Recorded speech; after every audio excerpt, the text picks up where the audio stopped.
हरे कृष्णा, राधे राधे दोस्तों। स्वागत है आपका हमारे चैनल शिखा भक्ति धारा में। आप सभी लोगों को श्रावण मास में पड़ने वाली पुत्रदा एकादशी की हार्दिक शुभकामनाएं। आज हम आपको अपने इस वीडियो में पुत्रदा एकादशी के महत्व व उसकी पौराणिक व्रत कथा का श्रवण कराएंगे। तो चलिए शुरू करते हैं। श्री युधिष्ठिर कहने लगे कि हे भगवान, मैंने श्रावण माह के कृष्ण पक्ष की कामिका एकादशी का सविस्तार वर्णन सुना। अब आप मुझे श्रावण शुक्ल एकादशी का क्या नाम है, व्रत करने की विधि तथा इसका महत्व कृपा करके कहिए। मधुसूदन कहने लगे कि इस एकादशी का नाम पुत्रदा एकादशी है। इस एकादशी को पवित्रा एकादशी भी कहा जाता है। पुत्रदा एकादशी व्रत करने वाले व्यक्ति को पूजा के बाद श्रावण पुत्रदा एकादशी व्रत की कथा जरूर सुननी चाहिए। ऐसा करने से व्रत पूर्ण होता है और मनोकामनाएं पूरी होती हैं। अब आप शांति पूर्वक इसकी कथा सुनिए। इसके सुनने मात्र से ही वाजपेयी यज्ञ का फल मिलता है। द्वापर युग के आरंभ में महिष्मती नाम की एक नगरी थी, जिसमें महिजित नाम का एक राजा राज्य करता था। लेकिन पुत्रहीन होने के कारण राजा को राज्य सुखदायक नहीं लगता था। उसका मानना था कि जिसके संतान ना हो उसके लिए ये लोक और परलोक दोनों ही दुखदायक होते हैं। पुत्र सुख की प्राप्ति के लिए राजा ने अनेक उपाय किए, परंतु राजा को पुत्र की प्राप्ति नहीं हुई।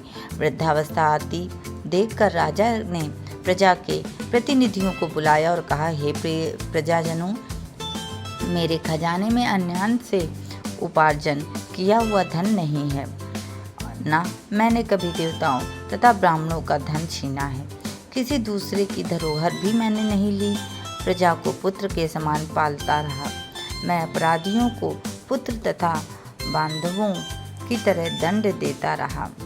कभी किसी से घृणा नहीं की, सबको समान माना है।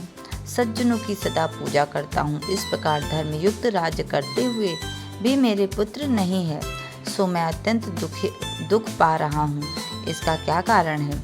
राजा महिजित की इस बात को विचारने के लिए मंत्री तथा प्रजा के प्रतिनिधि वन को गए। वहाँ बड़े बड़े ऋषि मुनियों के दर्शन किए।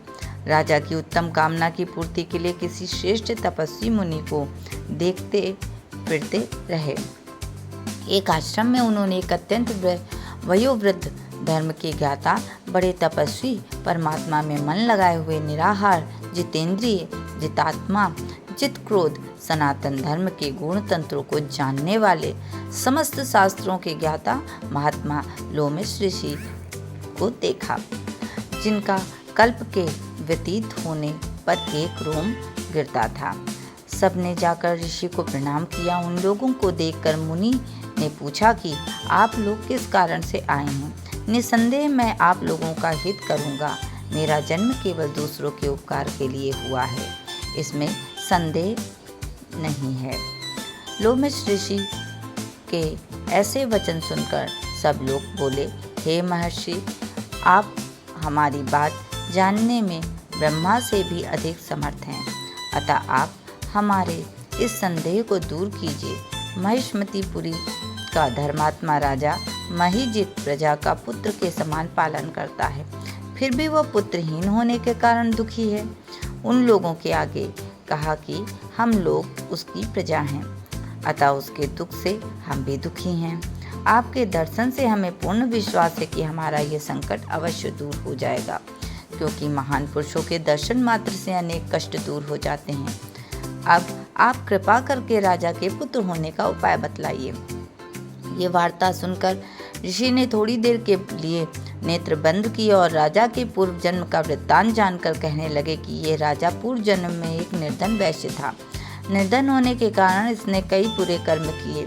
ये एक गांव से दूसरे गांव व्यापार करने जाया करता था। एक समय ज्येष्ठ माह के शुक्ल पक्ष की द्वादशी के दिन मध्याह्न के समय जबकि वह 2 दिन से भूखा प्यासा था, एक जलाशय पर जल पीने लग गया। उस स्थान पर एक तत्काल की ब्याही हुई प्यासी गौ जल पी रही थी। राजा ने उस प्यासी गाय को जल पीते हुए हटा दिया और स्वयं जल पीने लगा, इसलिए राजा को ये दुख सहना पड़ा। एकादशी के दिन भूखा रहने से वह राजा हुआ और प्यासी गौ को जल पीते हुए हटाने के कारण पुत्र वियोग का दुख सहना पड़ा। ऐसा सुनकर सब लोग कहने लगे कि हे ऋषि, शास्त्रों में पापों का प्रायश्चित भी लिखा है, अतः जिस प्रकार राजा का ये पाप नष्ट हो जाए, आप ऐसा कोई उपाय बताइए। लोमिश मुनि कहने लगे कि श्रावण शुक्ल पक्ष की एकादशी को, जिसे पुत्रदा एकादशी भी कहते हैं, तुम सब लोग व्रत करो और रात्रि को जागरण करो, और इससे राजा का ये पूर्व जन्म का पाप अवश्य नष्ट हो जाएगा, साथ ही राजा को पुत्र की प्राप्ति भी होगी। लोमिश ऋषि के वचन सुनकर मंत्रियों सहित सारी प्रजा नगर को वापस आई, और जब श्रावण शुक्ल एकादशी आई तो ऋषि की आज्ञानुसार सबने पुत्रदा एकादशी का व्रत और जागरण किया। इसके पश्चात द्वादशी के दिन इसके पुण्य का फल राजा को दिया गया। उस पुण्य के प्रभाव से रानी ने गर्भ धारण किया और प्रसव काल समाप्त होने पर उसके एक बड़ा तेजस्वी पुत्र उत्पन्न हुआ। इसलिए हे राजन, इस श्रावण शुक्ल एकादशी का नाम पुत्रदा पड़ा। अतः संतान सुख की इच्छा से हासिल करने के वाले इस व्रत को अवश्य करें। इसके महत्व को सुनने से मनुष्य सब पापों से मुक्त हो जाता है। इस प्रकार कथा पूर्ण हुई। आप सभी लोगों को वीडियो में दी गई जानकारी अच्छी लगी हो, और अगर वीडियो पसंद आया हो, वीडियो में कथा का श्रवण सुना है, अगर वो अच्छा लगा हो तो प्लीज़ लाइक करें, शेयर करें व सब्सक्राइब करें। राधे राधे।